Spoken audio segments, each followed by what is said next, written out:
Il y a pas mal de vidéos qui circulent en ce moment sur la chirurgie esthétique.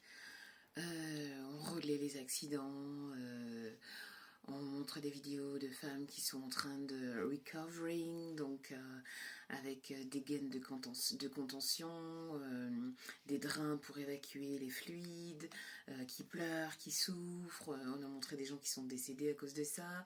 Et évidemment, on ne parle pas des femmes, des accidents, voilà, on ne montre pas effectivement le pourcentage de personnes qui décèdent après une chirurgie esthétique. C'est quelque chose que je ne juge pas et que je ne condamne pas parce que je sais à quel point ça peut être compliqué. Tu n'arrives pas à le gérer, ça peut être un ventre avec ou sans grossesse d'ailleurs, ça peut être des grosses cuisses, ça peut être des bras, de la cellulite débourrelée, un nez très épaté, un double menton, whatever. Et on est malheureusement dans une société où l'apparence compte énormément, où la première chose que les gens regardent, ce n'est pas ta beauté intérieure, ce n'est pas ton intelligence, ce n'est pas ta gentillesse, ton intelligence émotionnelle, c'est ton physique. On est dans des sociétés où quand tu marches dans la rue, la première chose qu'un homme va regarder chez toi, c'est tes fesses, c'est ta poitrine.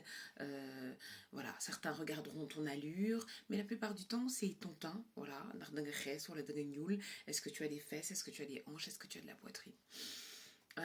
Il y a certains hommes qui ont une forme d'intelligence émotionnelle qui font qu'ils peuvent voir une femme avec de jolies formes, mais ça ne leur suffira pas. Ils auront envie, besoin d'interagir avec une femme qui a une forme d'intelligence, qui a une intelligence de cœur, qui a de la conversation, qui a des avis sur certaines choses, qui a une culture générale, etc. etc. Mais malheureusement, il y a des hommes qui se contenteront d'une femme qui a de belles formes, voilà, ou d'une femme qui est claire. Souvent,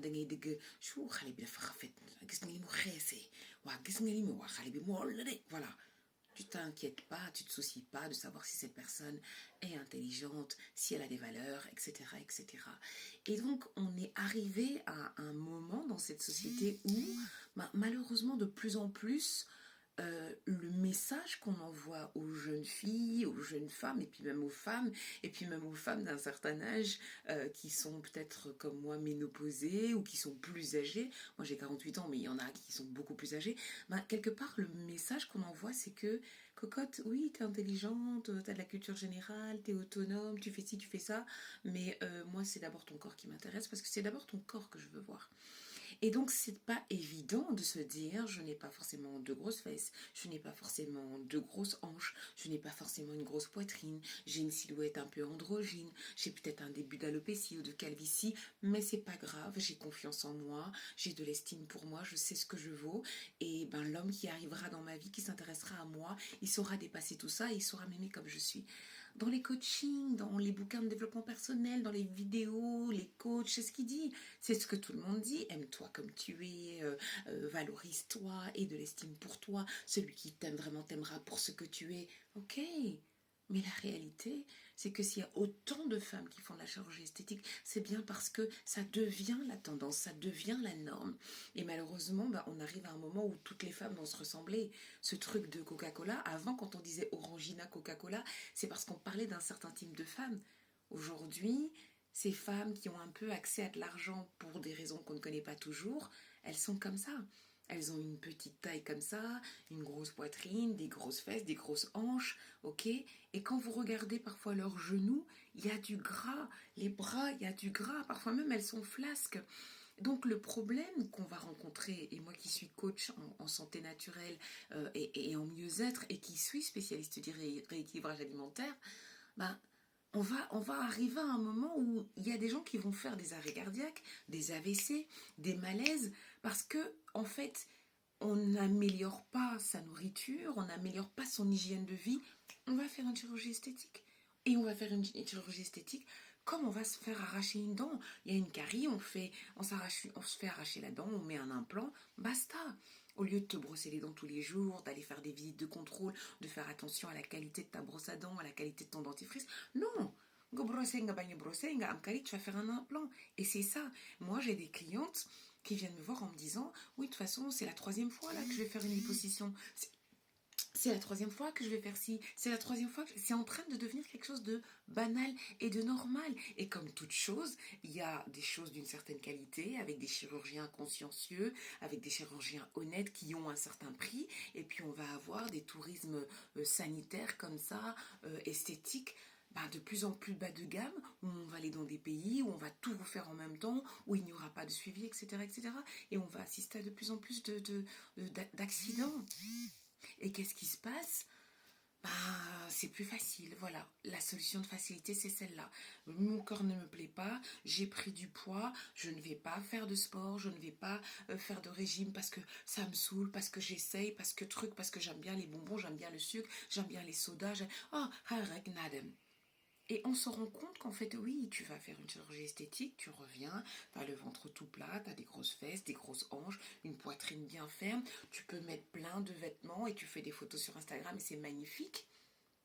Et tu as plein de likes et c'est super. Sauf que 3 mois, 6 mois, 9 mois plus tard, 1 an plus tard, tu as à nouveau du ventre. Parce que tu ne fais pas attention à ce que tu manges, parce que tu ne fais pas de sport, parce que tu n'as pas mis en place une hygiène de vie. Et ça, c'est de la détermination, c'est de la volonté. Si tu as un problème avec l'alimentation, si tu as des troubles du comportement alimentaire, tu vas avoir un psy, tu vas avoir un psychiatre, tu vas avoir un coach. Il faut identifier le vrai problème. On ne peut pas passer sa vie à transformer quelque chose de sacré et venir après se mettre sur les réseaux et se mettre du make-up et se mettre de belles fringues et prendre des photos et avoir des jeunes filles de 14, 15, 16 ans, 20 ans qui vont considérer que ça c'est la norme et qui vont se battre pour faire la même chose. À un moment, il faut arrêter de normaliser des choses qui ne sont pas normales. Je peux comprendre la chirurgie esthétique parce que tu as une petite poitrine et que c'est un vrai complexe, parce que tu n'as pas de hanches, tu n'as pas de fesses. Bon, ok, chacune a ses raisons. Mais j'attire simplement l'attention sur le fait que moi j'ai 48 ans, oui, ma peau change, elle devient moins ferme, mes seins commencent à tomber, pourtant je n'ai pas d'enfant.